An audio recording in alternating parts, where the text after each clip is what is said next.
Tadi Anda mengatakan kalau ada kata membuat itu berarti Tuhan baru. Kutunjukkan kata membuat, langsung jurus Paulus. Memang begitu, karena kau penyembah setan. Salam satu Tuhan. Para sahabat, dukung semua ya channel Densa News Muslim. Di like, di subscribe, di share sebanyak mungkin, untuk supaya mencegah sahabat-sahabat kita di luar sana tidak terpengaruh terhadap pemurtadan.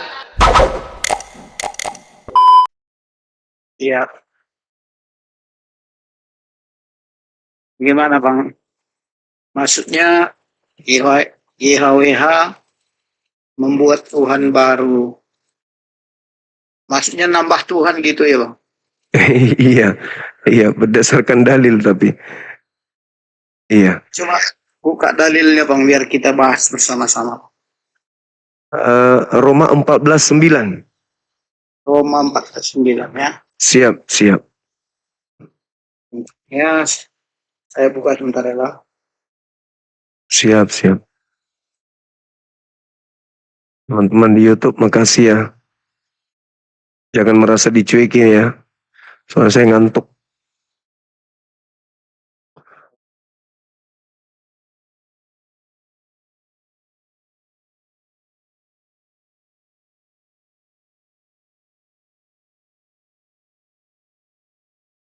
Berapa Bang? 9 ya? 9, iya.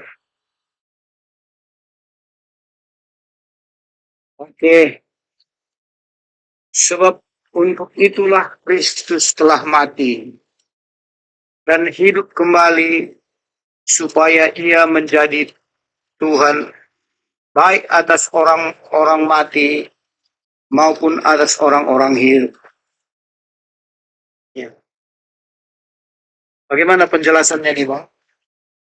Iya. Menurut Paulus, salah satu fungsi atau satu-satunya fungsi kematian Yesus itu adalah untuk menjadi Tuhan. Jadi Tuhan untuk Orang hidup, orang mati. orang hidup dan orang mati. Iya. Iya kan Bang ya? Betul kan? Betul Bang, betul. Iya. Berarti Yesus ini Tuhan yang baru kan ya? Sebenarnya aslinya dia bukan yang baru, tapi dia kembali diperkenalkan di awal-awal abad pertama gitu.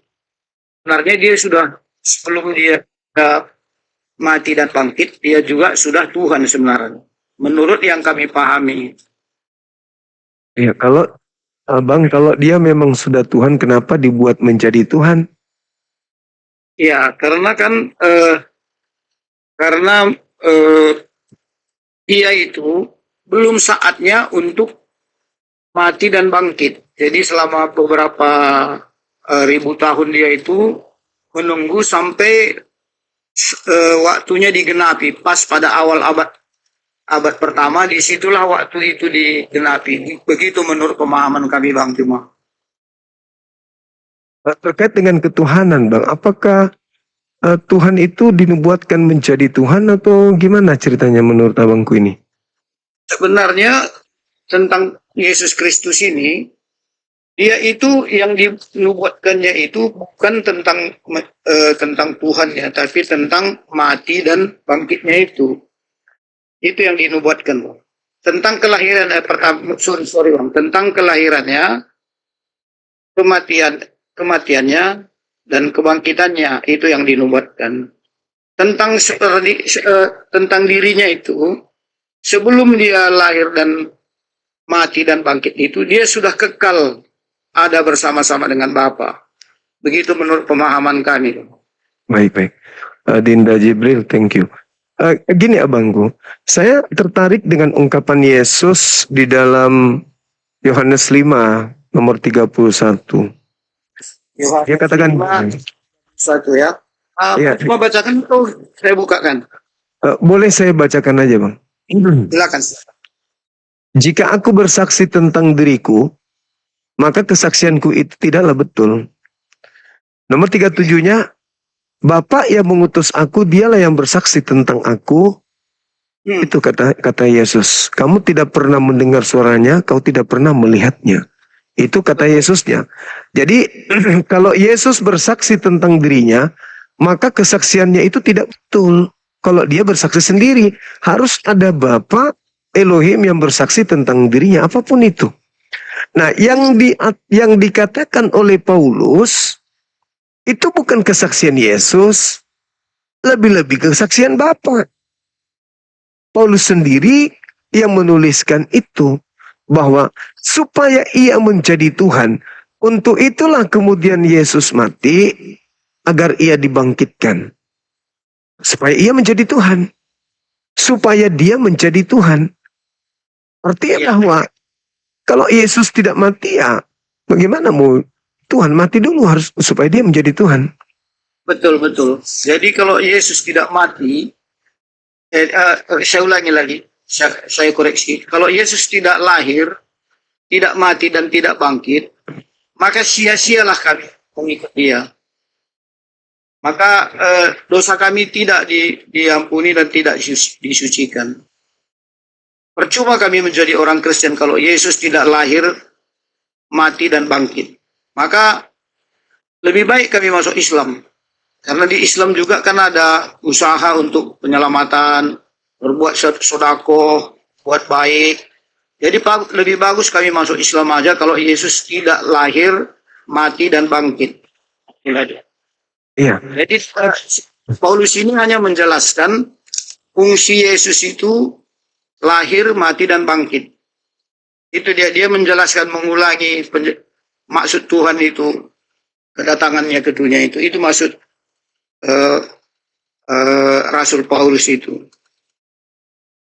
Iya bang, iya bang. Tapi bukankah tanpa Yesus orang-orang sudah punya Tuhan, bang? Betul. Sebelum Yesus pun banyak orang punya Tuhan. Orang Hindu punya Tuhan, orang Buddha punya Tuhan, banyak orang punya Tuhan. Enggak, maksud saya dalam hal ini adalah Tuhan yang benar, Tuhannya orang Yahudi yang dimaksud. Kan sudah ada Tuhannya orang Yahudi. Kenapa harus ada Yesus yang dibuat menjadi Tuhan lagi? Betul, betul. Tuhannya Yahudi itulah atau Tuhannya yang belum dikenal oleh umat Kristiani inilah yang telah datang menyelamatkan kami di seluruh dunia ini yang percaya kepadanya. Itu Tuhan yang sama sebenarnya. Ya, itu ada di dalam Yohanes 1 ayat yang ke-14, itu Tuhan yang sama yang datang di abad pertama itu. Ya, itu tanggapan saudara-saudara kami Kristen. Kalau itu Tuhan yang sama, kenapa dia baru dibuat menjadi Tuhan, Bang? Ini dia manusia bukan dibuat, itu hanya pemahaman bahasa Indonesia kita yang kurang lengkap. Dia bukan dibuat menjadi Tuhan, tetapi dia datang melakukan itu semua, lahir, mati dan bangkit. Untuk itulah dia. Jadi itu di sana tadi ada penjelasannya, supaya ya telah mati dan hidup kembali supaya ia menjadi Tuhan. Kurasa di dalam menjadi Tuhan ini bukan dibuat itu maknanya. Itu bukan dibuat. Itu kalau dipelajari lebih dalam, maknanya bukan dibuat itu, bukan made for Lord atau for curious, bukan itu maksudnya. Menjadi. Kalau dibuat itu bukan menjadi. Kalau menjadi itu sesuatu yang sudah ada, itu menjadi. Umpamanya kalau kita katakan tepung bisa menjadi roti, sudah ada dia tepung itu, Pak. Jadi Yesus itu sudah ada bersama-sama dengan Allah. Dia menjadi gitu, Bang. Bukan dibuat. Kalau dibuat itu versi orang yang mempolemikkan keyakinan kami. Diubah menjadi dibuat. Itu pengertiannya. Iya, jadi kalaupun kita masuk ke original teksnya, coba. Original teksnya apa bunyinya, Bang? Biar kita pelajari konsep. Kalau di situ, ya, kalau di situ dikatakan kureuo artinya bahwa berkuasa atau yang maha kuasa atau menjadi Tuhan atas atau yang yang dikuasakan kemudian akan dikuasai dan seterusnya. Itu artinya begini. Sebab untuk itulah Kristus telah mati untuk hidup dan hidup kembali supaya ia berkuasa. Betul Bang. Betul. Memang sebelum dia Berarti sebelumnya dia tidak berkuasa. dia berkuasa tapi belum diberikan sebelum dia mati dan bangkit itu, ya kan? Itu kuasa penebusan dosa itu, kuasa pengampunan dosa itu belum terjadi Bang. Itu maknanya. Dia belum menjadi maksudnya itu. Sebenarnya dia itu sudah berkuasa, sudah sejak semula ada, tapi awal abad pertama itulah dia nyatakan kekuasaannya itu. Awal abad pertama itulah dinyatakan begitu. Bukan diciptakan Bang, bukan dibuat baru gitu. Itu maknanya dari menjadi itu, bukan menciptakan Yahweh membuat Tuhan baru. Jadi kalau judul abang itu diganti Yahweh menjadi Tuhan, itu dia. Kata barunya pun nggak ada di situ. Itu abang tambah-tambahin itu. Kenapa saya katakan baru? Karena dia sesuatu yang baru dibuat, Bang. Betul, dia baru menjadi awal abad. Bukan baru dibuat, Bang. Itu captionnya salah itu, Bang. Itu menyesatkan itu captionnya. Artinya kan di situ tertulis menjadi, Bang, bukan dibuat, Bang. Jadi kita membaca Alkitab itu, kata-katanya itu harus sesuai Bang. Kalau abang membuat caption atau screenshot aja caption itu Bang. Di situ baru diskusi lebih sehat. Oke. Boleh buat berarti Tuhan ini ciptaan baru Bang. Baru 2 tahun umurnya. Itu membuat. Terus berarti baru dia. Iya. Sebelumnya ada dia. Iya. Sebelumnya iya. Jadi kalau ada kata membuat berarti itu baru.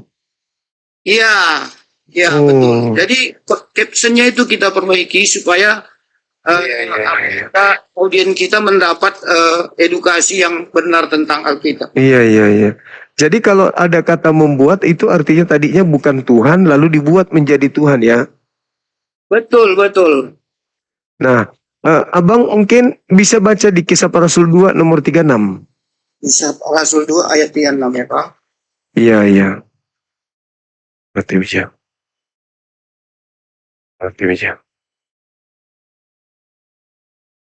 Kisah 2 ayat 36 ya Bang?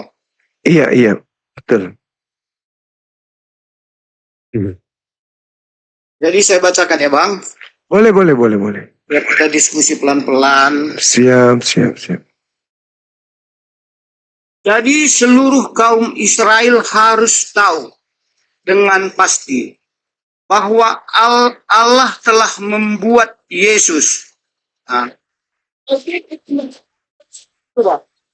Ya di situ penjelasannya bukan yang sudah ada itu. Maksudnya membuat yang sudah ada, bukan menciptakan baru Bang. Umpamanya membuat Bang Juma menjadi terkenal.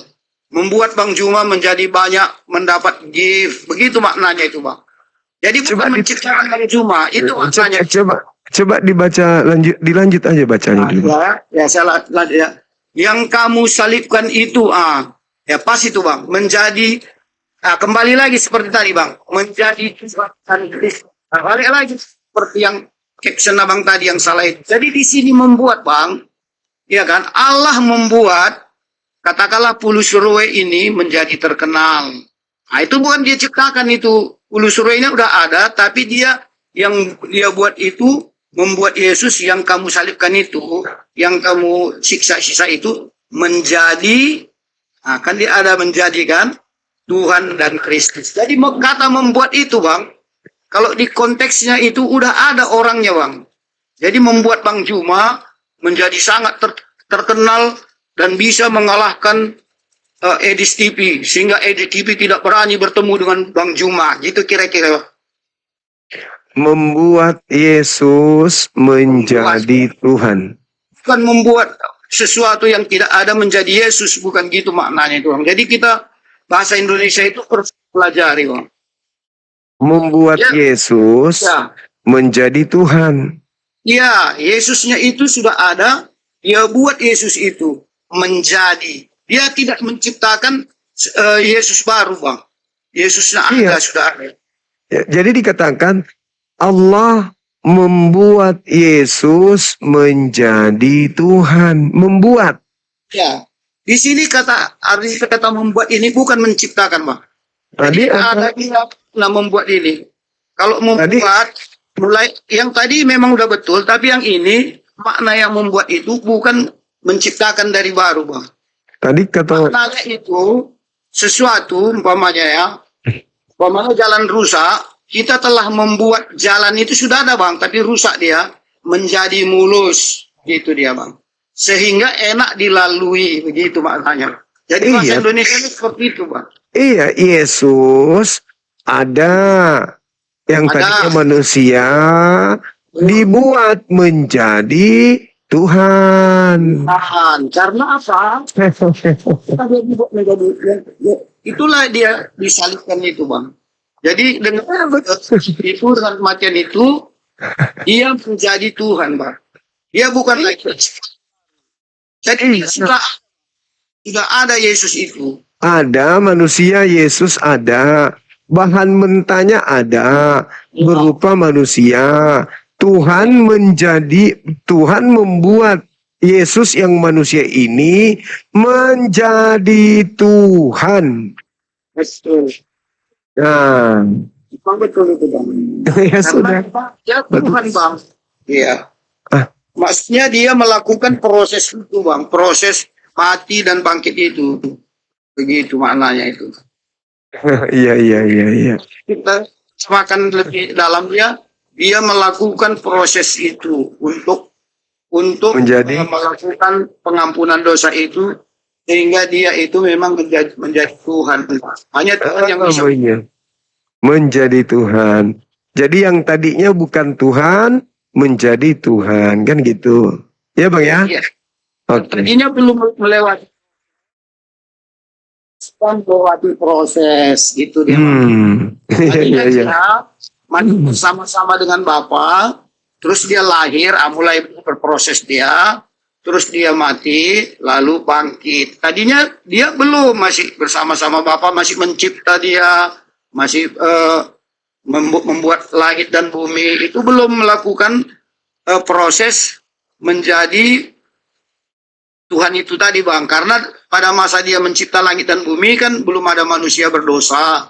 Jadi setelah kita berdosa itu maka dibuatlah Yesus itu tadi melalui proses itu supaya dosa kita itu diampuni, manusia itu berdosa. Iya, iya, iya, iya, iya.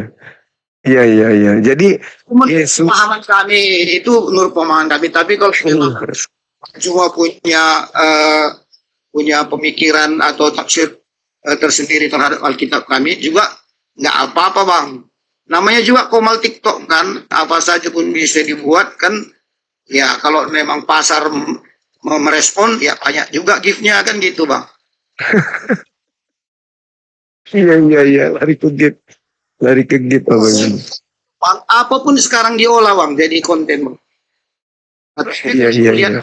Spesialisnya di bidang Alkitab. Ya nggak apa-apa bang, kalau itu mendatangkan berkat melalui Alkitab kami, nggak apa-apa bang. Berarti Alkitab kami juga bisa memberkati Bang Juma, kan gitu. Maknanya. Yesus juga memberikan berkah pada Bang Juma. Nggak apa-apa walaupun abang pleset-plesetkan kemana-mana, ya kan syukur. Kami juga Iya, iya, iya. memberikan kebaikan untuk Bang Juma gitu. Iya, iya, iya. Iya Bang, iya Bang.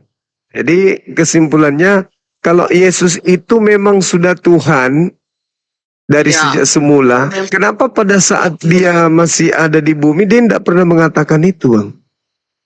Pernah bang, Yohanes 3:13 bang, pernah dia katakan ini. Yohanes 3? Ya. Yohanes 3:13 tidak berbicara itu Bang. Ya. Jadi kalau sebenarnya bang, menurut konsep Kristen itu Iya. Tuhan itu bukan yang ngaku-ngaku, Bang. Umpamanya ini Pulusure ini, aku Tuhan, sembahlah aku, dirikanlah doa bagiku, bilang kan. Apa ada yang mau kan gitu. Jadi kalau Tuhan itu ada katakanlah aku ini orang cerdas, berikanlah hormat kepadaku, aku di sekolah tinggi. Itu kan pengakuan saya, tapi setelah dicek nanti rupanya aku bukan cerdas. Gitu. Jadi kalau Tuhan itu bukan ngaku-ngaku, tetapi diakui, Bang. Diakui dia. Nah, yang mengakuinya sangat signifikan, Bang. Yang mengakuinya gitu. Jadi kalau mengaku-ngaku itu, saya pun bisa ngaku-ngaku. Saya orang pinter, saya ini jenius. Tapi setelah orang tanya, 51 berapa kali berapa, saya pening. Nggak ngerti saya. Titik-titik kali titik-titik katanya. Paksa saya cari kalkulator lagi. Saya nggak tahu. Jadi, tetapi setiap orang datang pada saya masalah, saya kasihkan solusi dia. Seperti Bang Juma tadi bilang, DM saya kalau bisa saya kasih solusi. Setiap orang datang pada Bang Juma kasih solusi dan orang itu berhasil menjalani hidupnya. Walaupun Bang Juma nggak ngaku, saya akui Bang Juma orang hebat. Memberikan solusi kepada penggemar Bang Juma yang banyak datang tadi kan. Gitu dia. Jadi kehebatan Bang Juma itu tidak perlu Bang Juma ngaku-ngaku, tetapi banyak tadi penggemarnya, itu dia yang menandakan Bang Juma hebat. Itu saya akui itu, Bang. Saya akui itu. Bang Juma itu hebat. Tadi dari Aceh datang untuk memuji-muji Bang Juma. Itu yang namanya pengakuan bahwa walaupun Bang Juma tidak mengatakan aku hebat, Bang Juma hebat. Itu dia caranya membuat satu penilaian itu. Jadi kalau ada orang mengaku-ngaku, aku Tuhan katanya umpamanya. Ada di Indonesia kan ada Lia Eden itu. Lia Eden, aku nabi terakhir katanya. Ternyata dia bermasalah dengan hukum kan. Jadi orang yang ngaku-ngaku itu tidak membuktikan bahwa dia itu hebat, Pak. Begitu cara kami Kristen menilai sesuatu. Iya. Kalau Tuhan. Jadi kalau penggemar Bang Juma mengatakan Bang Juma hebat, itu saya akui, Bang. Itu dia. Ada yang mengakui di depan mata saya tadi, Bang. Sebelum saya naik.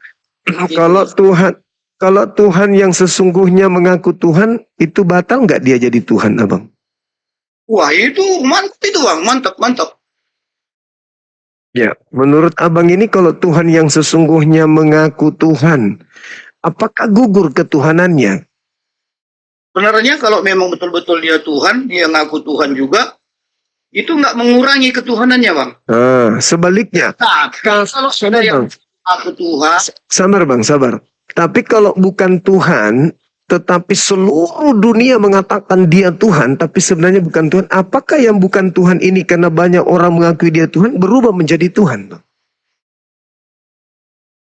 Tidak akan mungkin ada orang seluruh dunia mengakui dia Tuhan kalau dia bukan Tuhan, Bang. Udah pasti itu. Bukan itu logikanya. Orang bisa menilainya, Bang. Bukan itu logikanya. Maksudnya gini, dia bukan Tuhan. Sudah jelas-jelas dia bukan Tuhan.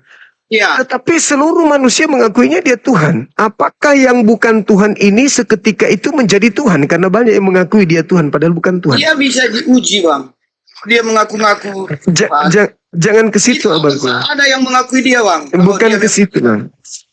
Bukan begitu, Bang. Analogi yang Abang buat itu tidak tepat, Bang. Karena Anda takut ketahuan kalau Anda menyembah bukan Tuhan, kan gitu. Oke, baik. Abang buat itu. Baik, Abang. Tidak akan ada orang mengakui dia Tuhan. Oke. Kalau dia nggak berkualitas, Bang. Baik. Sekarang apakah Maria melahirkan Tuhan? Ya. Jadi Maria melahirkan penciptanya. Begini, Bang. Kalau tentang Maria melahirkan penciptanya, saya harus jelaskan, Bang. Iya. Kalau saya bilang begitu, Anda kan mengatakan Tuhan itu tidak mungkin diklaim menjadi Tuhan kalau tidak terbukti Tuhan. Saya bertanya, apakah pencipta yang dilahirkan Maria? Begini, Bang. Ini kena deh. Dia jawabannya tidak sempurna, Bang. Kalau jawabannya satu kata iya dan tidak, pasti salah bang, karena itu Artinya terbakar. itulah yang saya katakan tadi. Itu pertanyaan terbakar. Sesuatu yang bukan Tuhan, meskipun sedunia selangit sekalipun mengakui dia Tuhan tapi bukan Tuhan, ya bukan Tuhan dong. Itulah yang terjadi di Anda, anak orang, Anda paksakan menjadi Tuhan. Bang, pernyataan seperti itu, saya nggak marah bang. Itu Memang fakta. Gimana mau marah? abang ini lawan bicara saya, jadi abang bebas menilai apa yang saya Saya Abang berdasarkan kenyataan abangku. hal yang sama saya balikkan kepada abang. Saya masih bicara bang. Oh silakan, silakan Anda bicara. Saya akan bantah pakai dalil. Saya Nggak masih penjara. bicara, Bang. Nggak bisa. Saya bantah pakai Penistaan dalil. agama, bang. Apa yang Anda ingin Penistaan katakan agama. tentang Tuhan saya? Coba. Tuhan saya dilahirkan manusia? Tidak boleh saya bicara tentang Tuhan abang. Tuhan saya dilahirkan manusia? Ya, Bang. Jangan lebay, jangan lebay. Apakah Tuhan Betul, saya Bang. dilahirkan Betul, manusia? Bang. Apa yang Anda ingin katakan tentang Tuhan saya? Coba. Bang. Konsepnya tidak seperti itu bang. Ya, coba. Apa yang Anda ingin katakan tentang Tuhan saya? Ini sangat apa bang? Sangat sensitif bang. Silakan aja, nggak apa-apa. Tetapi- Saya yang tanggung jawab. Apa yang Anda ingin katakan tentang Tuhan saya? Sangat sensitif bang. Gak baik. Ya, itu namanya Makanya sudah masuk penjara gara-gara ini bang. itu namanya bahlul. Jadi saya selalu Idiot. orang saya naik. Bagaimana Anda tidak dipenjara kalau Anda berbicara tanpa dalil? Saya berbicara dengan dalil. Itu dalil itulah yang bisa menjerat saya bang. Silakan, mana dalilnya? Anda sebutkan, saya bacakan. Tidak bang, tidak bang. Memang nggak ada. Lebih baik ya bang. Memang nggak ada. Orang Kristen itu selalu mengada-adakan sesuatu yang tidak ada. Yesus bukan Tuhan, diadakan jadi Tuhan. Wah itu kan udah 5 tahun abang ngomong itu berulang-ulang bang. Udah Itu saya fakta. Bayangkan saja Iya, abangku, itu fakta tadi bagi di abang awal, semua. saudara, tadi di awal Anda mengatakan Roma 14 nomor 9, tidak ada kata membuat. Bang, kalau ada kata membuat berarti itu Tuhan baru. Iya, jelas bang. saya bawa Anda kisah para Rasul 2. Kisah para Rasul 2 nomor 36. Salibkan itu Allah- menjadi bang. Allah membuat Yesus. Yesus dibuat jadi apa di situ? Allah membuat Yesus menjadi apa? Membuat Yesus menjadi apa? Tuhan. Menjadi Tuhan. Tuhan. Berarti Tuhan. sesuatu Tuhan bang, Tuhan. sesuatu yang Jadi kurios dibuat, bang. sesuatu yang dibuat berarti tadinya bukan, baru dibuat. Bapak membuat rumah. Tadi bukan rumah, dibuat rumah. Bapak menjadi sedih. Tadi tidak sedih, berubah jadi sedih. Kue menjadi sampah. Tadi bukan sampah, menjadi sampah. 5 tahun Yesus dengar dari mulut abang. dibuat menjadi Tuhan. Tadi bukan Tuhan. 5 tahun laluan. Udah hafal saya. Tadi bukan Tuhan, dibuat menjadi Tuhan. Red. Itu fakta. Makanya kalian Marah itu. lah, Bang. Saya nggak marah. Wah. Saya nggak marah. Saya hanya menyerang kebodohan. Saya menyerang Kalau saya kebodohan. mengatakan Saya hal yang menyerang sama, Pak. kejahiliaan. Saya menyerang saya otak mengatakan rusak. hal sama. Saya menyerang Polisi ketidakwarasan. saya bang. Saya punya banyak data tentang itu bang. Silakan Anda tunjukkan. Nggak boleh bang, nggak boleh. Nenek Saya Mukiper. saya di Kau Indonesia ini itu, lemah, Bang. orang-orang Kristen itu cuman bisa keluar-keluar menghujat tanpa data. Iya, Itu saya di Kristen. luar bang. Kalau saya nggak di Indonesia, Ah. saya bisa lebih banyak lagi dari Edis TV itu bang. Lebih banyak. Mana dalil yang disampaikan Edis yang benar tentang Islam? Tunjukkan. Satu aja. Semua benar.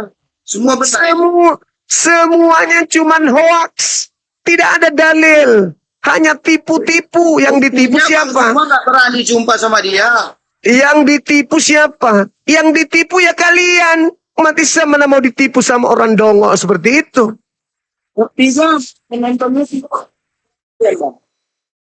Penontonnya orang Islam mata musuhe. Itu penipuan. Sakit hati kan? Emosi, Bang. Enggak. Saya enggak sakit hati. Saya sudah hafal karakter pemakan babi, abangku. Saya sudah hafal pemakan babi karakternya. Kayak abang ini tuh mukanya aja mirip babi. Penipu. Anda penipu. Tadi Anda mengatakan kalau ada kata membuat itu berarti Tuhan baru. Kutunjukkan kata membuat, langsung jurus Paulus. Memang begitu, karena kan penyembah setan. Penyembah setan begitu. Penyembah setan memang begitu, abang. Penyembah setan memang gitu. Suara besar. Penyembah setan memang begitu. Kalau tidak bukan penyembah setan, tidak mungkin begitu. Wajahnya pun nggak berhenti dinampakkan. Anda tadi mengatakan bahwa kalau ada kata membuat, Kalau itu baru setan Tuhan itu, baru. Bang, kalau manusia Begitu ditunjukkan kata membuat, pemakan babi ini langsung ingkar terhadap ucapannya sendiri. Itulah pemakan babi. Ini menunjukkan wajahnya, Bang. Pemakan babi itu lain di mulut, lain di otak, lain di aplikasi. Tadi Anda mengatakan kalau ada kata membuat, itu Tuhan palsu, itu Tuhan baru. Buktinya ada kata membuat, Anda ingkar. Itulah karakter setan. Habis itu gagah-gagahan. Saya mau ditangkap, saya takut ditangkap. Lu pikir polisi kita itu seperti kau? Bongok. Lihat manusia dibilang Tuhan. Anak orang dibilang Tuhan. Polisi kita itu polisi cerdas. Tidak mungkin kau ditangkap kalau kau tidak bersalah. Kau membahas tentang Al-Quran tanpa ilmu. Lu pikir Al-Quran itu terjemahan, tuyul. Tidak seperti ini nih. Kau sendiri telah membuktikan betapa besar tadi apa yang dilakukan. Pergeseran nilai yang dilakukan oleh kitab lo. Di situ Anda mau mengatakan apa? Dijadikan menjadi kurios. Maksud lu apa, cumi? Maksud lu ingin mengatakan bahwa Lembaga Bible Indonesia telah melakukan penipuan dengan menggantinya Tuhan gitu. Itu derita lo. Itulah bukti agama lo. Itulah fakta di mata lu sendiri. Bahwa lu aja merasa tertipu oleh lembaga kitab lu. Yang harusnya kurios dirubah menjadi Tuhan. Kan lawak-lawak. Lu menderita sendiri kan dibuat sama lembaga lu sendiri. Makanya ditipu sama kamu punya Bible sendiri. Saya tidak peduli. Yang jelas di situ tertulis Allah telah membuat Yesus menjadi Tuhan. Berarti tadi bukan Tuhan dibuat menjadi Tuhan. Dange bakar. Campur ikan bakar. Kasih lawak sedikit. Jeruk nipis sedikit. Lebih enak daripada naik komalnya Bang Suma tapi berdarah tanpa luka. Makanya jangan jadi penipu. Jangan jadi penipu. Sampaikan kebenaran itu meski pahit.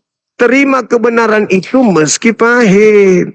Kalau ada kata membuat, itu baru salah, Bang. Itu berarti Tuhan baru. Makanya belajar kau Bible. Jangan saya yang lebih paham dari kau. Aku tunjukkan dalil berikutnya. Apa katamu? Itu kan memang Tuhan dari senonya. Gigimu. Udah dibilang kau pakai otak. Kau pakai otak. Ini lagi satu. Ban karet mobil. Oh, diskusi.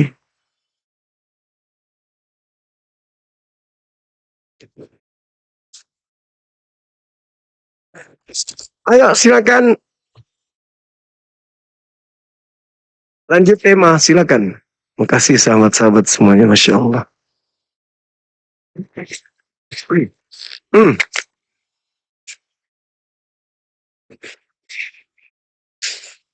Sejak kapan Juma kau lebih pintar ke Kristen daripada kami Juma? Oh, jelas saya lebih pintar. Terkait Bible ya. Kalau Gini. Hmm. Sebentar. hmm, Jangan kebiasaan ngeklaim. Ngeklaim itu apa yang membuat Anda lebih pintar dari saya tentang Bible? Kira-kira hanya gara-gara karena kamu Kristen dari lahir gitu? kan gini dia. Nah, Apa itu? Bible itu punya kami. Kami Terus terima atau tidak terima, kami lebih mengenal Bible, memahami Bible dari kau, karena kau Islam. Gak mungkin itu, gak mungkin. Mustahil. Mustahil itu, Bung. Gini, Itu mustahil. tahu dirilah bahwa kau Islam dan kau nggak punya kompeten untuk menerima Bible. Ini sama seperti seorang siswa di dalam kelas marah kepada gurunya yang menjelaskan buku cetaknya. Apa kata murid? Mustahil, ibu lebih pintar, bapak lebih pintar. Yang punya buku saya. Bukan bapak yang punya buku. Kalian punya Bible? Anda yang punya Bible? Nih. Kau yang mencetak Bible? Kau yang mengarang Bible? Ini Bible nih. Kalau itu Bible, tahu. Ini Bible. Kamu mau berapa Bible? Meskipun di tanganmu satu goni Bible, kau tidak paham Bible karena kau Islam. Apa alasannya saya tidak paham? Alat untuk pakai paham itu apa? Untuk memahami segala sesuatu dipahami pakai apa? Oh, nggak begitu. Ya, segala sesuatu dipahami pakai apa? Pakai apa? Pakai hati dan pikiran. Apapun itu, kita memahami sesuatu itu kayak ini akal. Betul, bisa. Ya, ini kitab. Adalah kitabmu. Aku juga punya kitab. Saya memahaminya karena saya menggunakan akal. You pakai iman. Beda kita.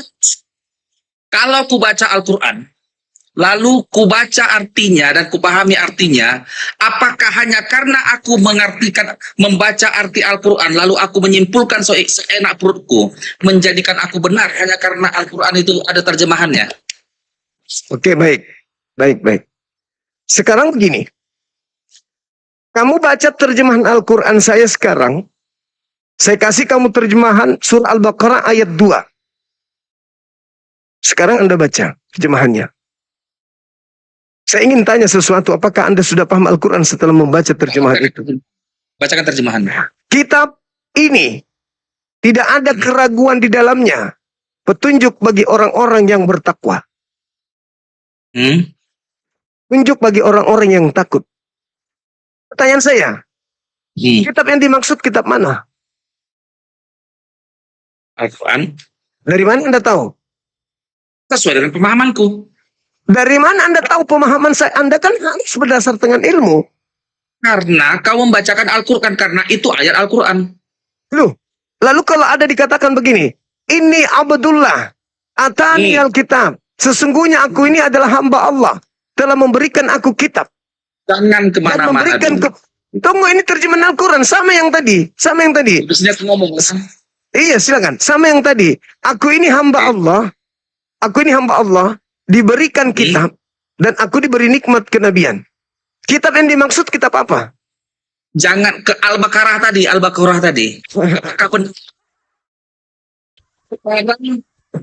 Kau buat pertanyaan, aku jawab. Sekarang validasi jawabanku itu. Apakah jawabanku salah atau benar? Benar. Nah, jadi berarti aku memahami Al-Quran kan, dan kau membenarkannya. Sekarang aku tanya Alkitab. Tenang, kita tanya pertanyaan Alkitab. Kau udah tanya Al-Quran, sekarang gantian nanya. Ya. Oke. Yesus di dalam Alkitab pernah mengutuk pohon ara. Yesus datang ini, ayatnya tuh menghapus. Ya, terus dia ke sebuah pohon ara yang rimbun. Rimbun. Lalu ketika Yesus datang ke pokok ara ini, dia mendapati pokok ara ini tidak berbuah. Iya, terus. Dan Yesus tidak mendapatkan apapun dari situ. Buahnya tidak dapat, tapi daunnya lebat.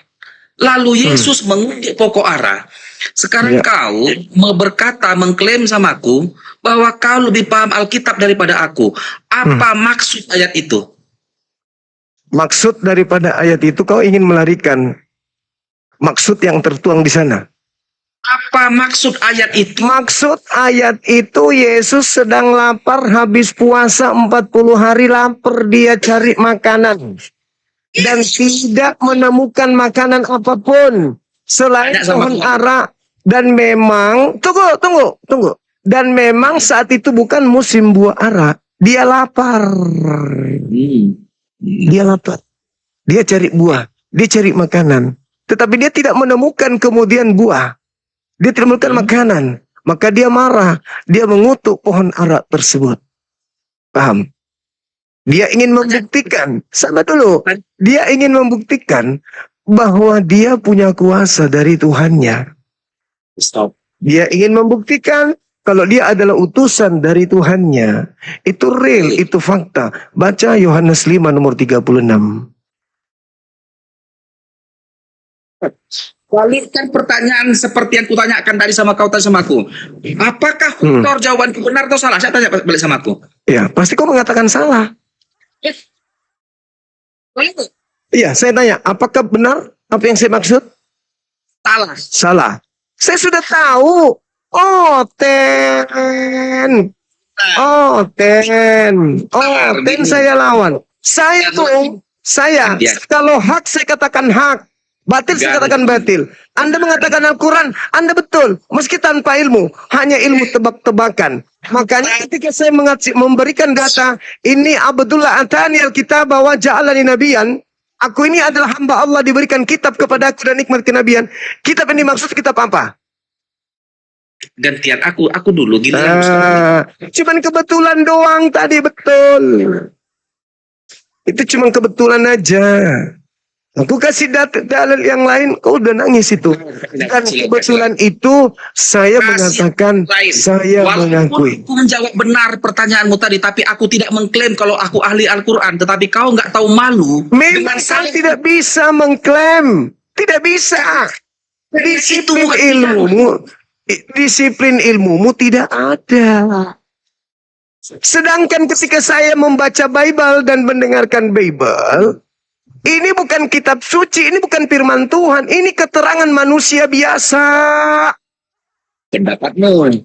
Oh, Tanya ke aku. Oke. Orang sekarang saya tanya samamu, apakah Matius menulis wahyu dari Elohim, Tuhannya Yahudi?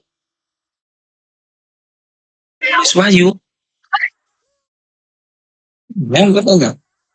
Ya. Menulis Injil. Apakah pengarang Matius menerima wahyu selayaknya Musa menerima wahyu? Oh, dia menulis apa, kitab suci?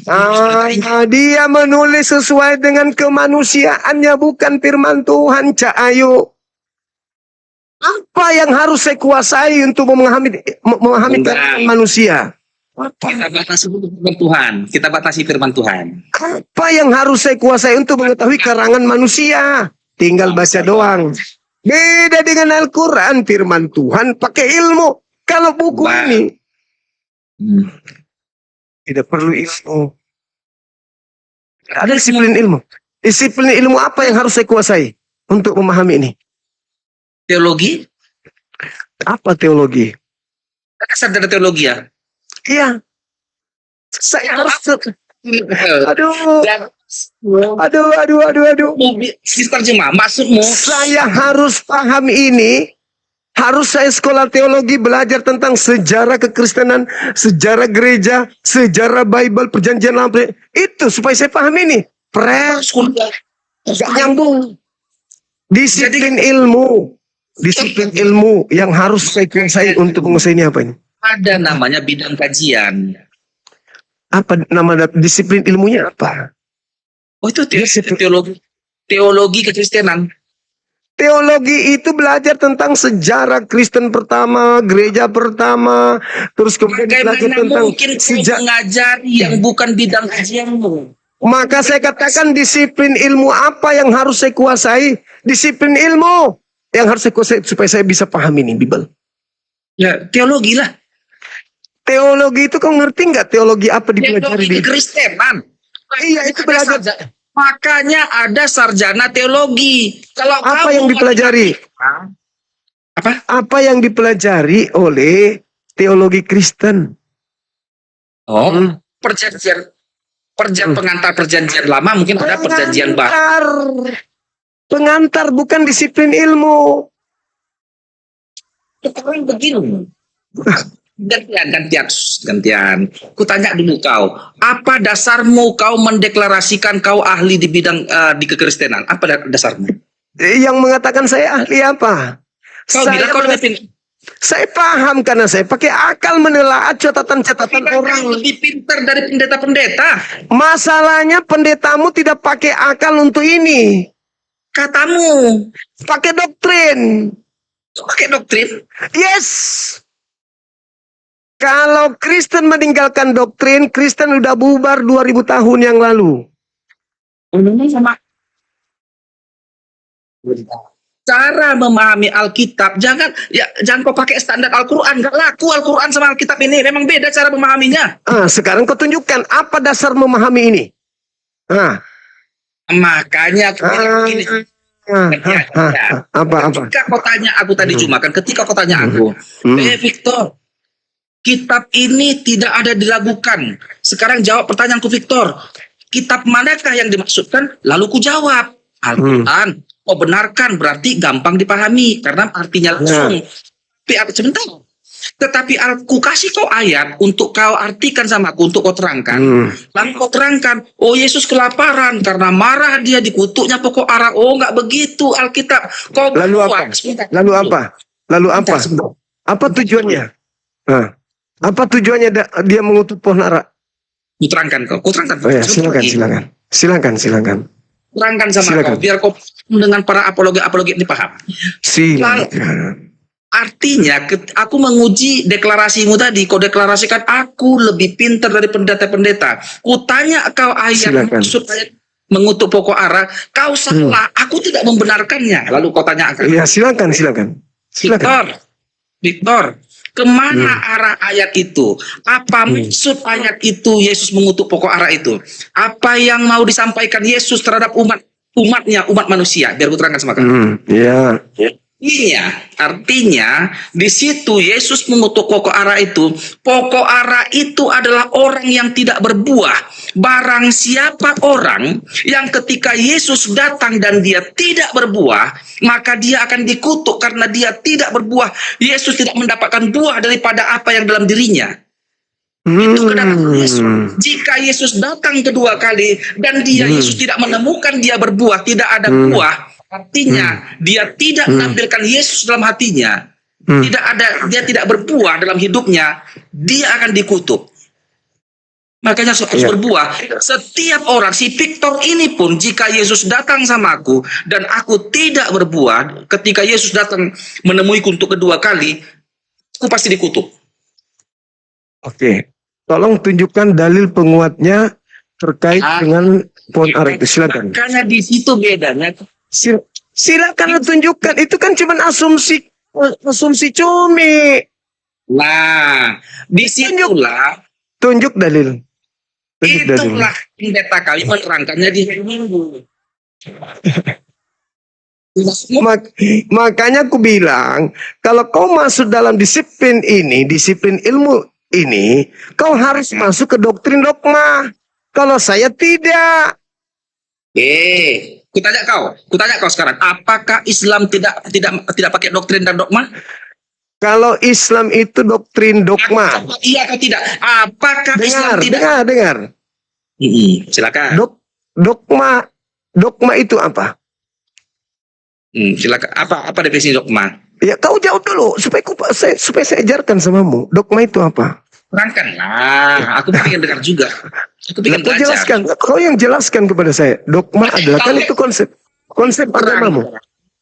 Kan kau bilang apa disiplin dogma dan doktrin? Terangkan aja. Jadi kalau kita berbicara mengenai dogma, itu adalah pengajaran, itu adalah dogma adalah doktrin sesuatu yang harus diyakini, sesuatu yang harus dipercayai, mau salahkah dia, mau tidak salahkah dia, yang jelas itu didoktrin, harus kau imani sebagai otoritas yang dimiliki oleh oknum tertinggi dari sebuah konsep.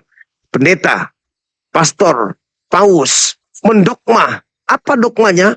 Orang-orang harus mengikuti apa yang dia mau. Meskipun salah. Itu dogma. Gini, tolong buat definisi dogma. Definisi dogma. Ya. Dogma itu suatu pengajaran, sesuatu disiplin yang kemudian kepercayaan yang didoktrinkan kepada seseorang dari otoritas tertinggi kepada orang yang lebih di bawah. Tidak boleh dibantah. Mau dia salah, mau dia benar, tidak boleh dibantah. Itu dogma.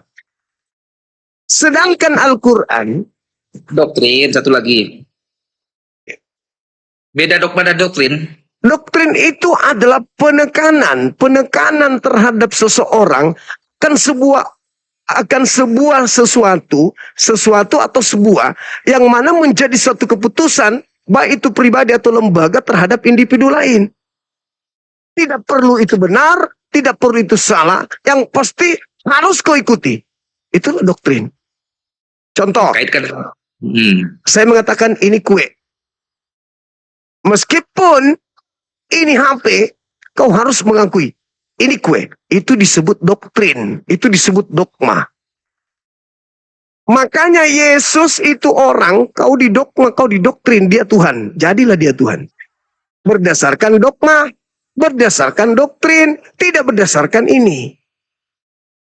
Itu yang perlu Anda pahami. Sedangkan kalau Al-Quran pengajaran yang diajarkan sesuai dengan akal. Orang benar didoktrin di Islam, didoktrin untuk sholat, didoktrin untuk menyembah kepada Allah. Tapi doktrinnya itu betul. Doktrin yang benar. Kalau Anda didoktrin tidak sesuai dengan fakta real, logika dan akal sehat. Itu bedanya. Nah, makanya ketika saya berbicara tentang ini, kamu hanya berdasarkan doktrin tok, dalam arti kata, mau salahkah dia, mau benarkah dia, yang jelas kamu harus percaya ini adalah firman Tuhan meskipun bukan firman Tuhan. Itu disebut doktrin atau dogma tanpa syarat. Boleh definisi doktrin keislaman? Silakan. Ada sebuah narasi atau ayat di Al-Quran dan juga hadis tentang Isra Mi'raj. Oke. Iya. Kau berkata bahwa ajaran keislaman tidak pernah bertentangan dengan akal dan logika dan ilmiah. Yes, betul, betul. Tidak bertentangan. Iya. Peristiwa Isra Mi'raj, naiknya diperjalankannya Nabi Muhammad Iya. ke Sidratul Muntaha, Iya. ikut badan-badannya juga, ikut body-bodinya dia di malam itu. Iya. Sampailah dia di langit ketujuh. Yes. Oke. Di langit ketujuh, keberangkatannya ini masuk akalkah? Ini doktrin masuk akal atau tidak ini? Masuk akal? Masuk akal.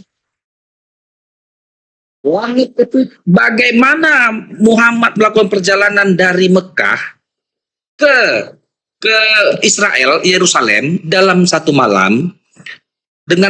Lalu dari Yerusalem dia naik ke langit ketujuh, di malam itu juga dia naik juga dan pulang juga ada di malam itu dengan jarak yang begitu jauh. Aku tanya, dengan kecepatan berapa Muhammad sampai ke Yerusalem dan sampai lagi ke langit ketujuh, balik lagi dia, pulang lagi dia ke Mekah? Dengan apakah dia bergerak dengan kecepatan cahaya 3 kali 10 pangkat 8 meter per sekon? Saya baca ayatnya. Belakang. Karena ini berbicara Islam kan. Islam itu harus pakai dalil. Allah mengatakan, Bismillahirrahmanirrahim. Subhanalladzi asra bi'abdihi lailan minal masjidil haram ilal masjidil aqsa. Maha suci Allah yang telah memperjalankan hambanya. Siapa yang memperjalankan?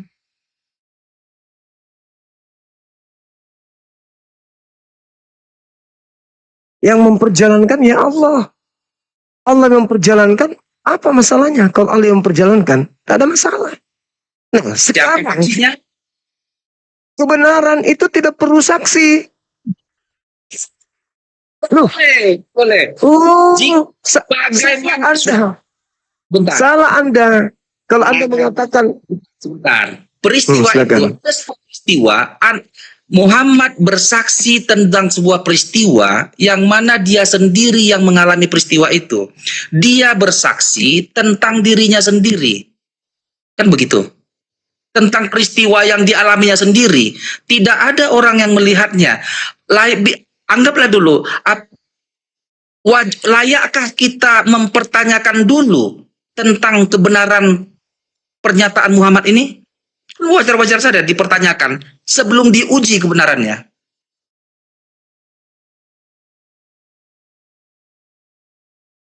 ya, samar-samar.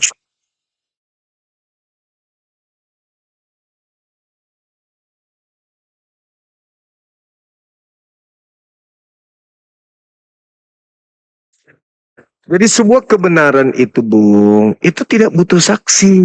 Kenapa butuh saksi kebenaran itu? Sabar.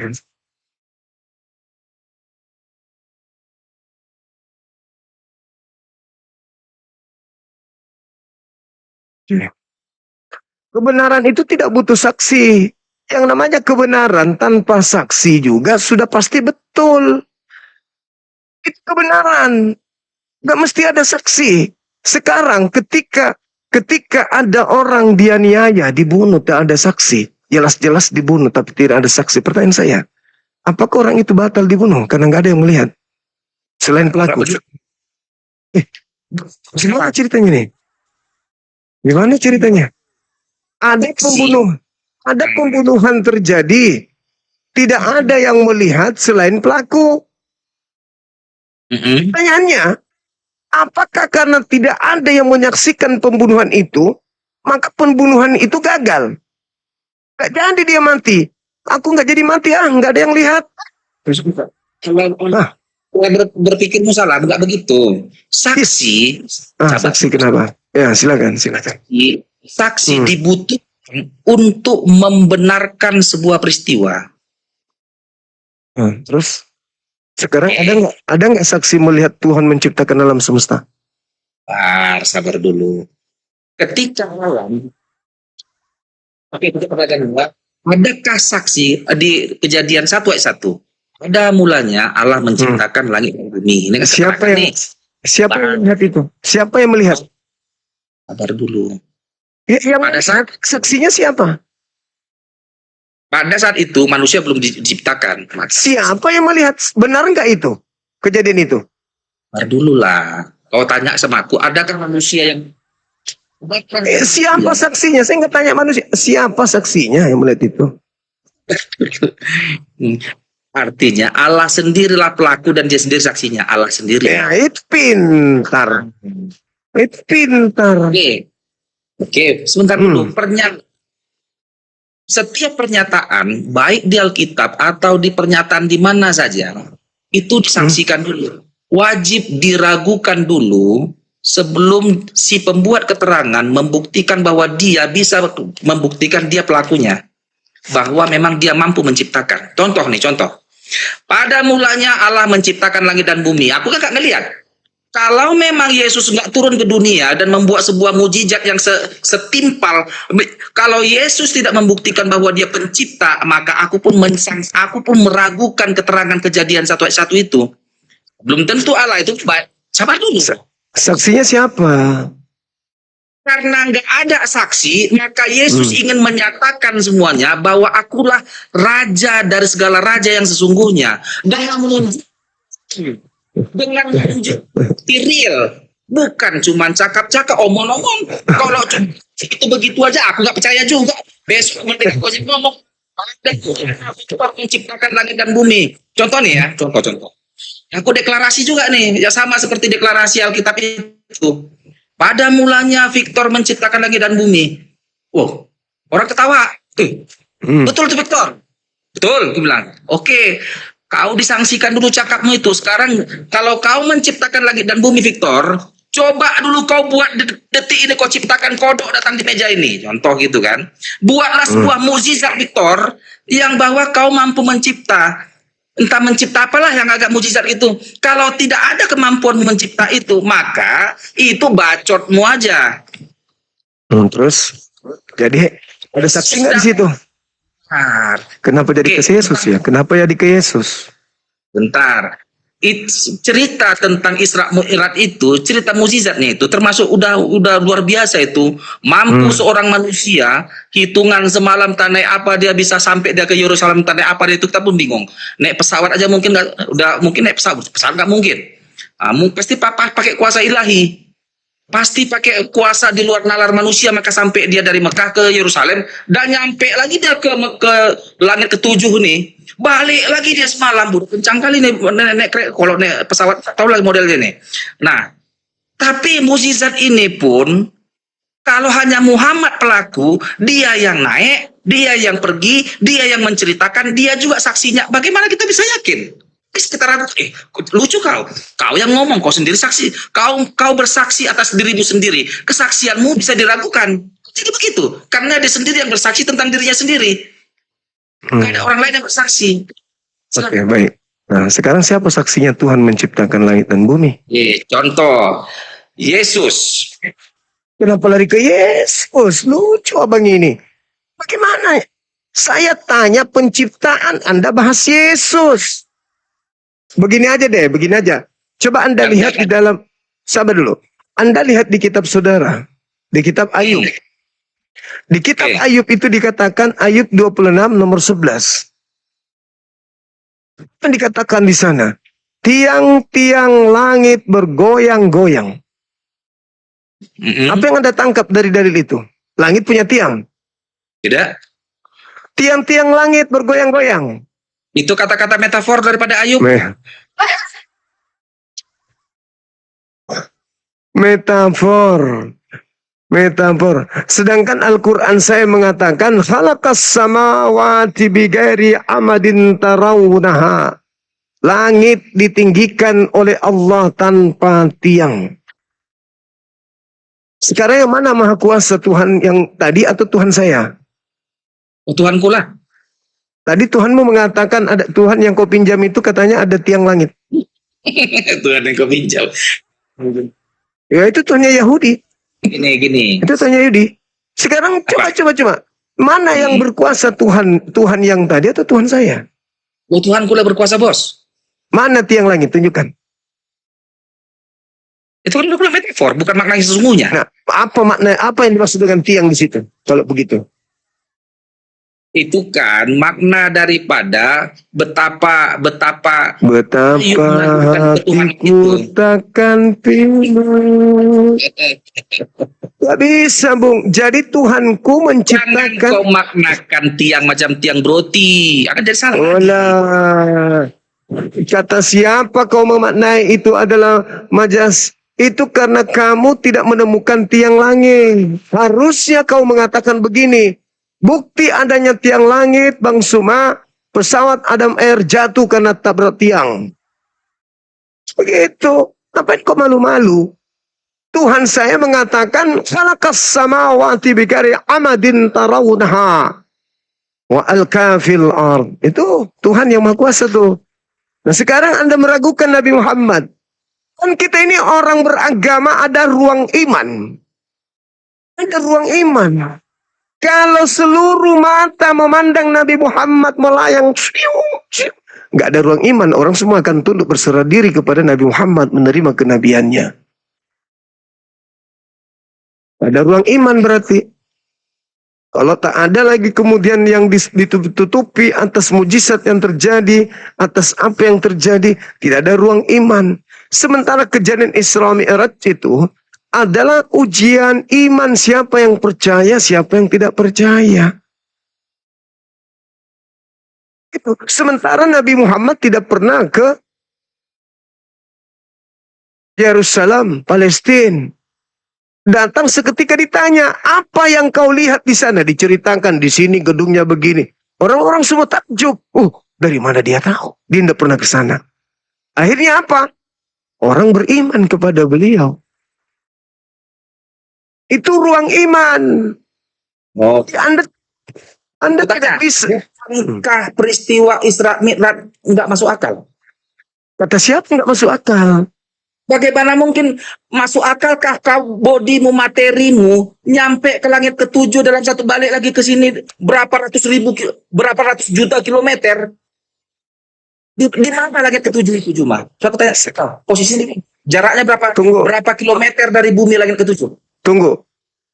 Dulu 500 tahun, 600 tahun yang lalu, ketika ada orang berkata besi beribu-ribu ton bisa berpindah dari Amerika ke Indonesia dalam waktu sekian jam, orang nggak ada percaya. Betul. Sekarang terjadi nggak? Terjadi pesawat. Manusia sanggup mengangkat ribuan ton hanya dengan menggerakkan tangannya. Apalagi pencipta langit dan bumi. Pencipta langit dan bumi ada jarak gak bagi dia? Bertanya dulu kau. Apakah Muhammad pencipta langit dan bumi? Yang memperjalankan apakah dirinya? Allahmu. Nah itu. Sebentar. Itu. Tetapi ingat sebentar, kita nggak bisa lari dari hukum fisika bahwa Muhammad itu materi. Yang memperjalankan siapa? Sebentar. Kapal Garuda. Sebentar. Dengar Cuma, bisa saja aku detik ini sampai ke Yerusalem dalam hitungan 1 detik dengan syarat aku harus jadi cahaya. Maksud Sekarang permasalahannya pencipta langit dan bumi itu yang memperjalankan Nabi Muhammad. Kenapa Anda nggak percaya? Dasarnya Anda dengar dulu. Kalau yang maha kuasa berjalan itu, melakukan perjalanan itu aku percaya. Tetapi kalau manusia yang punya tubuh materi begini, jika dia sebuah materi, maka dia harus tunduk pada hukum fisika. Elia naik ke surga nggak dengan fisik? Oh, di hadapan Elisa ada saksinya naik badai. Anda kan berbicara mengenai fisik. Dia naik pakai fisiknya. Ya udah selesai. Tamat sudah. Oh. Apa lagi? Apa lagi? Masalahnya nggak ada saksi. Muhammad tak ada saksinya. Ya itu aja masalahmu kan. Sekarang permasalahannya adalah siapa dan di mana Elisa menulis kalau dia melihat. Di mana Elisa menulis kesaksiannya? Oke, anggaplah. Nah, di mana Elisa menulis kesaksiannya? Di mana? Di Alkitab ada Elisa itu menyaksikannya gurunya itu si Elia. Di mana Elisa menuliskan kesaksiannya? Kok pertanyaan kayak gitu? Bukan itu pertanyaannya. Anda mendapatkan, sabar dulu. Anda mendapatkan cerita itu dari kitab pengkhotbah. Ada dari Raja-raja. Raja-raja siapa yang nulis? Penulis kitab Raja-Raja. Ya sudah, kalau begitu penulisnya melihat nggak Elisa menyaksikan itu? Oh, belum tentu. Makanya selesai sudah. Sudah selesai. Iya. Ya, Sekarang begini. Islam pun bisa ngarang. Beribu-ribu manusia di Arab tinggal disebut. Dengar, Sekarang begini. tinggal disebut. Yang melihatnya siapa? Abu Bakar. Yang melihatnya siapa? Utsman bin Affan. Tapi Islam hak-hak, batil-batil. Gak boleh ngarang sesuatu yang tidak terjadi. Ya kalau Nabi Muhammad sendiri yang merasakan itu, makanya Al-Quran mengatakan bahwa Allah lah yang menjadi saksi terhadap apapun yang ada pada diri Nabi Muhammad. Allah menjadi Yang menjadi saksi. saksi. Iya. Nah, Allah jadi saksi. Yes. Bagaimana kita bisa mendengar keterangan saksi ini? Nah, coba Anda baca Yohanes 8 nomor 15, 16, 17. Tunggu dulu. Itu jawabannya. Dengarkan. Bisa. Nggak bisa kau gunakan referensi mula dulu. Nggak boleh begitu. Itu namanya cocokologi. Tuhan menyampaikan kesaksiannya melalui firman-Nya.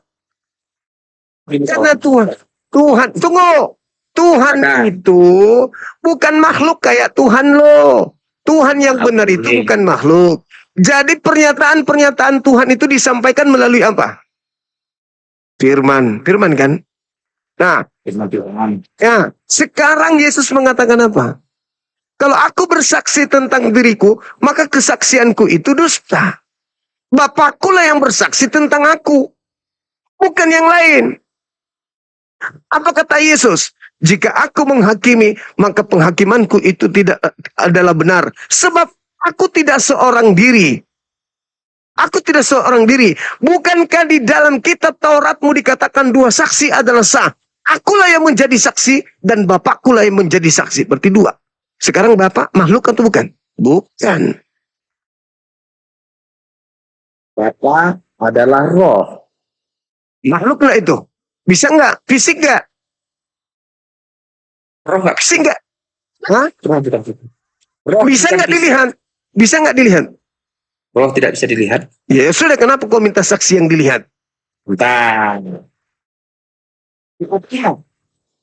Bapak pernah berbicara ketika pembaptisan di Sungai Yordan. Ada suara terdengar dari langit. Inilah anak yang kukasihi dan kepadanya lah aku berkenan. Ya kan? Bapak pernah ngomong nih. Bunyi suaranya, ada bersuara dia. Kutanya dulu kau, Allahmu pernah bersuara nggak? Nah, sekarang sebelum saya jawab itu, Yesus mengatakan apa di Yohanes 5:37? Bapa tidak bisa didengar suara yang tidak bisa dilihat. Mana yang betul? Nah, Wah, Yohanes berapa? 5:37. Bentar, kita buka aja, tenang aja kau. Yohanes 5:37 ya? Oke. Iya. Oke. Nah, biar nanti kita saling terangkan. Kau terangkan Iya. dulu sama aku, nanti kau tanya sama konfirmasi sama aku, Victor, benar nggak peneranganku itu? Kalau aku mengatakan tidak benar, lalu kau harus minta sama aku. Kalau tidak benar, Victor, keteranganku, sekarang kau yang terangkan, Victor. Biar kita saling letakkan dulu seperti apa ayat ini. Ya, itu Biar kan cuma karangan orang itu. Silakan. Silakan kau baca. Boleh begitu. Kau bilang karang, ya memang ini kami. Sebentar. Kan karangan itu. Karangan orang. Kan tadi ku minta mana bukti? Ya, Mana terserah kau lah. bukti? Mana Ayolah. bukti? Yohanes 5 ayat berapa Juma? 37. 37 kecil-kecil pula tulisanku ini, sebentar ya. 30 36 Iya. Bentar, 37. Iya. Bapa yang mengutus aku, dialah yang bersaksi tentang aku. Kamu tidak pernah mendengar suaranya, rupanya pun tidak pernah kamu lihat. Oke. Nih. Tanya kau terangkan tuh aku. Silakan gue terangkan. Oke. Tadi aku bilang ini bermula, kau lempar ayat ini bermula dari pertanyaanku tadi. Kutanyakan, Allahku, Bapa itu roh, ku bilang. Dan dia pernah berbicara, berbicara dengan kata-kata yang jelas. Inilah anak yang kukasihi, kepadanya lah aku berkenan. Kan gitu nih, ada cakap-cakapnya nih. Kutanya sama kau, cuma Allahmu pernah ngomong nggak? Aku bilang, kau bilang, bukalah Yohanes 5:37.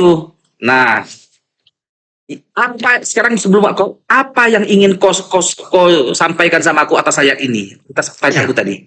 Yesus mengatakan, Bapa itu. Yesus mengatakan, Bapa yang mengutus aku tidak pernah kau lihat dan tidak pernah kau dengar. Iya. Itu terus. Tanya dulu kau.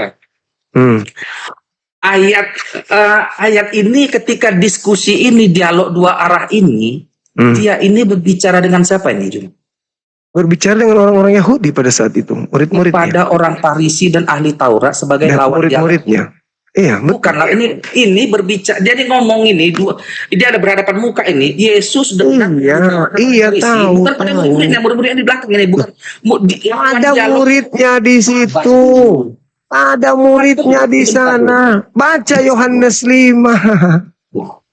Alamak. Lawan sebentar dulu. Lawan dialognya, lawan diskusinya ini adalah ahli Taurat dan orang Farisi. Bukan murid-murid. Kepada murid-murid dia mengajari. Nah, dia ini mengatakan, maksudnya ini aku kasih kau penerangan secara gampang ya. Artinya gini, Juma Bapak itu rupanya kau nggak pernah lihat Juma, dan suaranya pun Juma kau nggak pernah dengar. Artinya itu, Bapak, pernyataan itu terkhusus kepada lawan bicaranya pada saat itu. Kalau kita tanya, apakah Bapak itu di perjanjian lama, Bapak yang merujuk pada Elohim itu di perjanjian lama, tidak pernahkah Bapak itu ngomong sama Yakub? Tidak pernahkah Bapak itu ngomong sama Samuel? Pernah Bapak? Tidak pernahkah Bapak itu ngomong sama apa? Sama Adam? Langsung Bapak Elohim ngomong sama Adam, tanya jawab. Adam, di manakah engkau? Jawab Adam nih, macam ngomong orang kopi. Aku di sini Tuhan, aku takut karena ngomong langsung ini. Tuhan kami ngomong, cakap macam orang kopi. Nah, kenapa kau malu Adam? Apakah engkau telah memakan buah yang kularang itu? Ini cakap Allah, cakap ngomong Allah. Lalu Adam jawab, perempuan yang kau tempatkan di sisiku itulah yang telah memberikan kepadaku, maka aku makan. Ngomong lagi Allah ini, Allah ngomong mulut ini, ngomong dia. Sama perempuan itu. Hawa, kenapa kau makan buah itu Hawa? Ular itu yang menipu aku. Ku tanya dulu kau, Allahmu pernah ngomong-ngomong nggak kayak gitu? Enggak. Dia enggak langsung ngomong sama makhluknya, melainkan melalui tabir, pewahyuan dan utusan malaikat. Di Sidratal Muntaha terjadi nggak dialog antara Muhammad dengan Allah? Terjadi. Apakah Allah ngomong kepada Muhammad? Ngomong. Dia bersuara? Bersuara. Berarti Allah mau bersuara? Ya. Suara. Berbicara seperti kita ini saling pahami? Bahasa Tuhan dengan bahasa kita beda. Berarti Allahmu pernah bersuara? Yes. Tapi kau bilang Allahmu tidak diserupakan dengan apapun. Loh, Anda lihat monyet bisa bersuara, Anda juga bisa bersuara. Apakah Anda serupa dengan monyet? Berarti Allahmu pernah berbicara ya? Oke. Iya, berfirman. Dia punya sifat. Maka jangan Kalam. artinya kau bilang. Cuman, Gini, Jo, laisa sorry, kamislihi syai', tidak serupa dengan makhluk. Berbeda makhluk. Tidak serupa dengan makhluk. Berarti terjadi dialog antara Allah dengan Muhammad di Sidratul Muntaha. Yes. Betul. Hasil dialognya apa isinya? Perintah untuk bersyahadat dan perintah sholat. Mempersaksikan dirinya untuk ibadah. Perintah bersyahadat dan perintah untuk sholat, kan gitu? Yes. Produk daripada pulangnya Muhammad ini adalah sholat 5 waktu, kan begitu kira-kira ini? Benar. Benar. Adanya perintah sholat 5 waktu. Apakah ada Allah dalam diskusi itu memerintahkan kepada Muhammad untuk bersolat 5 waktu? Iya. Perintahnya ada. Apa kata-kata Allah kepada Muhammad tentang sholat ini? Dia diperintahkan untuk ibadah, sholat, lalu dia menyaksikan, saya bersaksi bahwa tiada Tuhan selain Allah dan Nabi Muhammad adalah. Di mana ada perintah sholat 5 waktu dalam apa itu? Di dalam dialog itu? Tidak dikatakan bahwasanya 5 waktu di dalam ayat suci Al-Quran. Tetapi bukanlah ayatnya, biar kita baca saja. Sabar dulu. Di dalam konsep Islam itu, tidaklah layak kemudian Allah itu berbicara langsung dengan manusia. Melainkan melalui perantaraan 3. Wahyu, tabir, dan juga utusan, malaikat, Roh Kudus. Jadi ketika Anda mengatakan bahwasanya datang kepada ini, datang kepada Adam, itu bukan bukti. Saya tanya dulu, apakah Musa berbicara langsung dengan Elohim? Berbicara? Langsung? Berarti kitab Kisah Para Rasul 7 itu bohong. Bohong, kau yang memahaminya salah. Salah lagi. Salah lagi. Kamu yang nggak sanggup mencerna itu, kau bilang bohong. Kau yang nggak paham. Di situ dikatakan malaikat datang menyatakan diri kepada Nabi Musa. Kau pula yang tidak paham. Kau baca Kisah Para Rasul 7 nomor 35. Nomor 38. Nomor 53. Kau baca itu. Di situ malaikat. Malaikat yang datang. Oke gini, dari dialog kita ini, aku tanya dulu kok, dari dialog kita yang agak panjang ini, apakah kau mau mengatakan, apakah kau setuju bahwa Tuhanmu dengan Elohim adalah Tuhan yang sama? Kalau berbicara mengenai Tuhannya Bani Israel dalam hal ini nabi-nabi, yes sama. Bentar. Sama. Sama ya? Quran saya mengatakan itu. Allah Subhanahu wa Ta'ala adalah sama dengan Elohim, benar? Kalau Al-Quran berbicara dengar dulu. Dengar dulu. Jadi gini, nah kan, Saya kau bilang tidak sekarang bisa. kau berbelit-belit. Saya tidak bisa kau giring Tuhan-Tuhanan yang dibuat oleh kitab terjemahan. Kau jangan aja saya gila kayak kau. Kau mengklaim Tuhannya Yahudi sah, tapi saya tidak. Saya harus berdasarkan Al-Quran saya, Bung. Saya harus berdasarkan Al-Quran. Saya bukan Kristen yang menyembunyikan dewa Roma Athena yang mereka sembah dengan nama Tuhannya Yahudi. Sorry. Saya bukan Kristen, penyembah dewa-dewa yang menutupi kedewaan yang mereka sembah dengan menggunakan Tuhannya Yahudi. Maaf. Saya katakan kepada Anda maaf. Jadi kalau Anda mengatakan apakah Tuhannya Yahudi sama dengan Allah SWT berdasarkan Al-Quran, ya sama. Berdasarkan Al-Quran sama. Oke? Tetapi saya tidak bisa mengatakan berdasarkan perjanjian lama. Karena itu bukan kitabnya Nabi Musa. Saya berdasarkan Al-Quran. Berdasarkan Al-Quran, yes. Tapi berdasarkan buku-buku terjemahan-terjemahan dari Barat itu, saya tidak mengatakan ya. Udah kuterangkan tadi panjang lebar tentang Allahnya perjanjian lama, Allah orang Adam itu ngomong-ngomong dia langsung, cakap-cakap dia. Dan berjalan-jalan dia apa di taman ini tuh berjalan-jalan. Lu kau. Mati dong Adam. Mati dong Adam. Mati dong Adam. Nah, aku tanya dulu, apakah Tuhanmu sama dengan Tuhan orang Yahudi itu? Kalau di dalam Al-Quran, iya. Sama. Sekarang kau ingin menilai, dengar dulu. Sekarang kau ingin menilai Tuhanku yang sama itu pakai Bible-mu. Red. Di dalam Al-Quran, percakapan terjadi terhadap Nabi Adam. Terjadi. Terhadap malaikat. Terjadi. Wa isqala rabbuka lil malaikati inni ja'ilun fil ardi khalifah qalu ataj'alu fiha may yufsidu fiha wa yasfiku ad-dima wa nahnu nusabbihu bihamdika wa nuqaddisu lak qala inni a'lamu ma la ta'lamun wa 'allama adama al-asma'a kullaha thumma aradahum 'alal malaikat dan seterusnya. Terjadi percakapan. Tetapi, sekali lagi saya katakan, Al-Quran surah Asy-Syura ayat 51, tidaklah pantas kemudian Allah berbicara langsung dengan manusia, kecuali melalui 3 perantaraan. Wahyu, tabir, malaikat. Itulah makanya di dalam Keluaran 33:20, tidak ada orang yang pernah melihat Tuhan bisa hidup, nggak ada. Mati. Jadi yang ditemui Adam itu malaikat. Yang ditemui Musa itu malaikat. Itu. Kalau yang terjadi terhadap Musa tabir.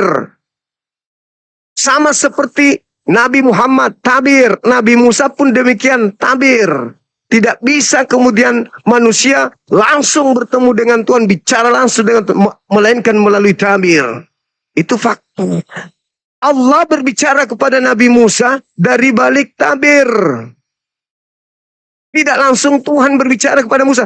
Makanya di dalam Kejadian Kisah Para Rasul 7 yang saya Kisah Rasul 8 yang saya maksudkan tadi itu Kisah Para Rasul 7 35 38 53 malaikat yang datang dalam semak duri berbicara menyampaikan Torah kepada Nabi Musa. Catat itu. Oke.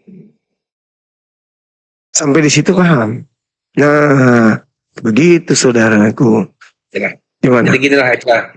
Kayaknya kita nggak jumpa kita pembicaraan. Kayak kau masih apa? Berbelit-belit kau, nggak tegas kau jawabnya. Artinya kamu lucu. Ketika berbicara tentang Tuhan, kau mau pakai ini. Ya nggak bisa, Bung. Saya harus pakai Quran. Saya bukan Kristen. Nggak yang mampu pakai kau Tuhannya. menjawabkan kitabmu Juma. Nggak bisa. Saya membaca dalil kitabku. Konstruksi menjawab. Jangan orang benar itu menjawab dengan tegas dan lugas. Kau ada mencela-mencela. Saya kan udah mengatakan samamu berdasarkan Tahu Al-Quran macam-macam- iya. Macam-macam Berdasarkan takut, Al-Quran macam-macam iya. sanksi. Aku tanya kau. Sekarang aku tanya kau Lama. tegas. Apakah Tuhanmu adalah Tuhannya orang Yahudi? Iya. Oke. Ini ma'akum. Aku Tuhan bersama dengan Bani Israel. Yahudi yang Bani Israel. Terus apa masalahnya? Cuman kalau kau menjadikan kemudian Tuhan yang dimaksud melalui Bible-mu, saya nggak 9.000 mau. orang ini. Saya nggak mau. Kenapa? Teman-teman Kenapa? Muslim, Tuhannya orang Muslim adalah Tuhannya orang Yahudi, ya kan Cuma? Berdasarkan Quran. Siapapun yang beriman dari orang Yahudi, orang Nasrani, Sabi'in, siapapun yang beriman kepada Allah. Kan jelas itu. Berarti satu-satu. Jadi kenapa kalau orang Yahudi kafir-kafir kalian mau apa? Semua akan datang seorang Yahudi menanggung dosa orang Muslim sebesar gunung. Kok bisa begitu orang Tuhannya sama? Kok ngapain kayak gitu turun ayat kayak gitu? Saya tanya dulu samamu. Apakah orang Yahudi semuanya beriman? Loh, Tuhan kalian sama. Sekarang apakah semuanya beriman? Tuhan antara dengarkan dulu. Dengarkan. Jangankan Itu. Tuhannya orang Yahudi, kamu yang menyembah anak orang saja, Tuhanmu dan saya sama. Kau diciptakan Tuhan yang sama dengan saya. Catat itu. Kamu aja yang menyembah sama makhluk, mantan mayat. Kau yang menyembah kepada mantan mayat. Tuhan itu cuma satu. Yang menciptakan ente, menciptakan saya, menciptakan orang Yahudi, Tuhan itu satu.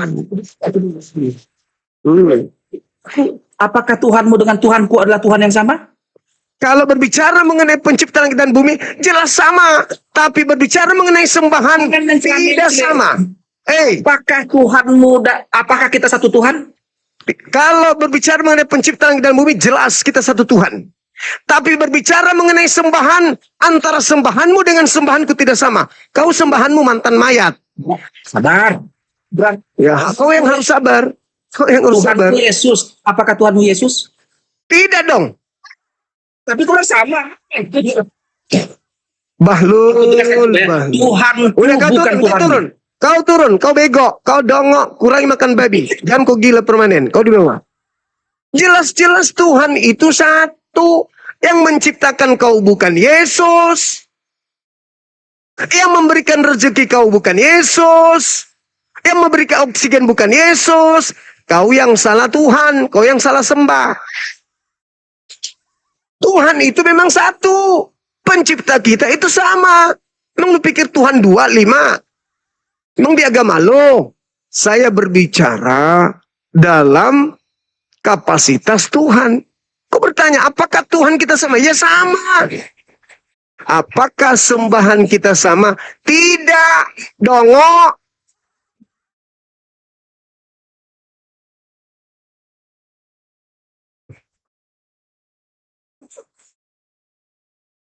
Tuhan itu cuma satu. Sembahan kita yang tidak sama. Kau menyembah mantan mayat, kampret. Kau menyembah Tuhan yang dilantik. Sama Tuhanku. Tuhanku melantikkan kau Tuhan. Tuhanku memberikan kepadamu Tuhan. Kenapa kamu sudah pantas sesat? Mana ayatnya Tuhanku melantikkan Tuhan untukmu? Al-Quran surah Al-Araf ayat 27 dan 30. Aku menjadikan iblis menjadi Tuhan mereka orang-orang kafir. Disebabkan karena mereka tidak beriman. Apakah Tuhanku yang menciptakan kamu? Iya dong. Tapi apakah kau menyembah Tuhanku? Tidak. Kau menyembah ciptaan dari Tuhanku.